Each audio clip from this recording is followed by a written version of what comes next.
Le Saint-Esprit prie à travers toi. C'est la vérité 18 concernant le Saint-Esprit. Aujourd'hui, j'aimerais commencer par une question. Comment va ta vie des prières? Comment vis-tu tes temps des prières? Peut-être es-tu essoufflé, découragé parce que tes prières ne sont pas exaucées ou parce que tu as l'impression qu'elles n'échangent pas grand-chose. Peut-être te dis-tu, je prie mais je vois peu de résultats dans ma vie. Ce verset est un encouragement pour toi.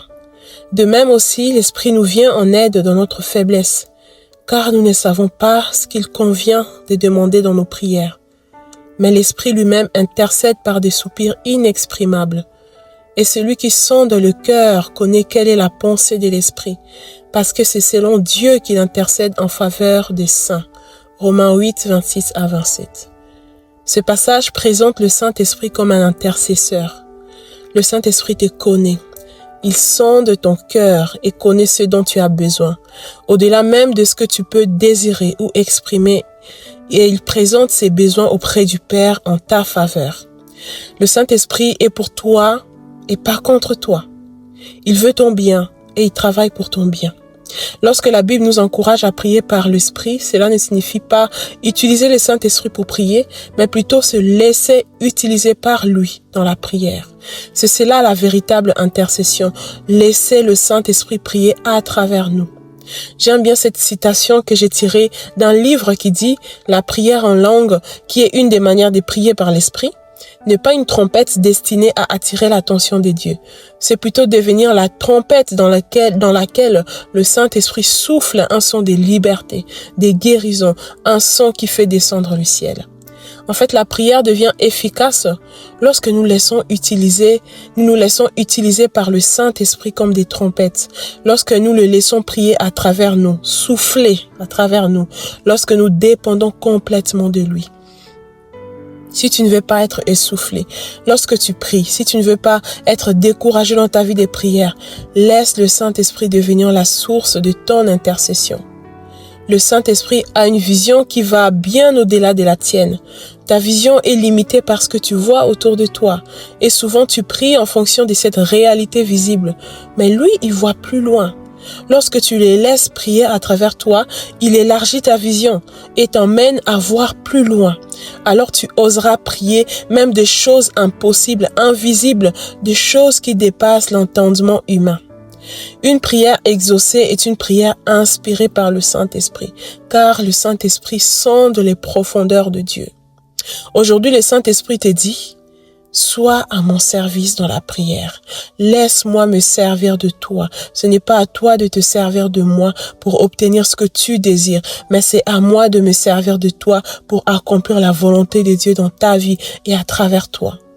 Mets-toi à son service dans la prière. Considère tes moments de prière comme des moments où tu sers le Saint-Esprit, où tu le laisses utiliser ce que tu es pour le règne de Dieu.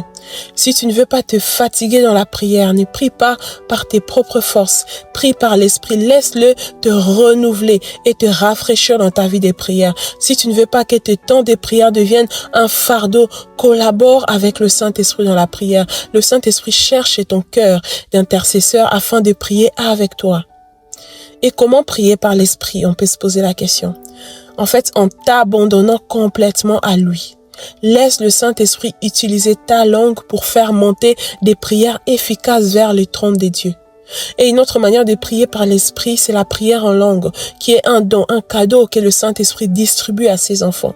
Si tu as reçu ces cadeaux, je t'encourage dans tes moments de prière à prier davantage par l'Esprit.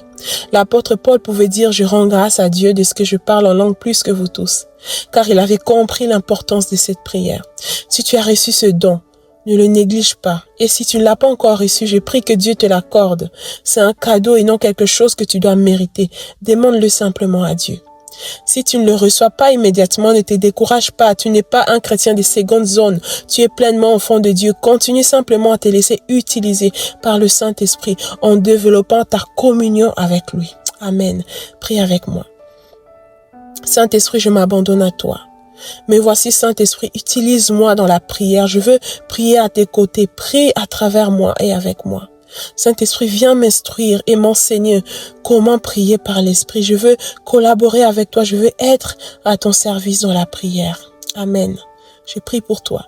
Saint-Esprit, merci parce que tu veux utiliser chacun de tes enfants dans la prière. Alors que cette personne s'abandonne à toi avec la volonté de se laisser utiliser par toi. J'ai pris que sa vie des prières soit transformée. J'ai pris que ces temps de prière deviennent des moments de joie, des plaisirs plutôt que des fardeaux. Oui, je prie que le Saint-Esprit t'emmène dans une nouvelle dimension d'intercession où tu intercèdes à partir du trône des dieux, du trône des grâces, où tu vois les choses non selon une vision humaine, mais selon la vision divine. Alors que tu laisses le Saint-Esprit prier à travers toi, je prie qu'il transforme aussi ta perception des choses, que tu ne pries plus selon ce que tu vois, mais selon ce que le Saint-Esprit te révèle. Je prie que tes prières soient efficaces et qu'elles atteignent leur cible, parce que tu ne prieras plus selon tes propres besoins, mais selon le besoin que le Saint-Esprit déposera dans ton cœur. J'ai pris que le Saint-Esprit ranime le don de langue qu'il t'a donné, que tu pries davantage en langue comme Paul. Et si tu n'as pas encore reçu ce don, j'ai pris que le Saint-Esprit te l'accorde alors que tu approfondis ta communion avec lui. Au nom de Jésus. Amen.